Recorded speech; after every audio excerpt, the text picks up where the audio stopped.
in today's tutorial, I'm going to show you guys how to see if you have either a 32 or 64-bit version of Windows 10 installed on your machine.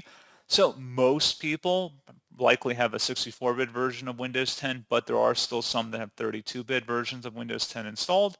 So this should hopefully be a pretty straightforward process, guys, in determining which one you have. And without further ado, let's go ahead and jump right into it. So all you have to do is open up the Start menu, and you want to type in Settings. Best result should come back with Settings. Go ahead and open that up. Select the System tile, and then you want to go to the bottom of the list on the left panel underneath System and select where it says About. And now on the right panel, if you go over here, there should be something that will say whether you have a 32 or a 64-bit system. So you can see it's a 64-bit operating system, 64-bit processor. You can have a 32-bit operating system installed on a 64-bit processor, but it will not work the other way around. The processor is the hardware, the operating system is the software.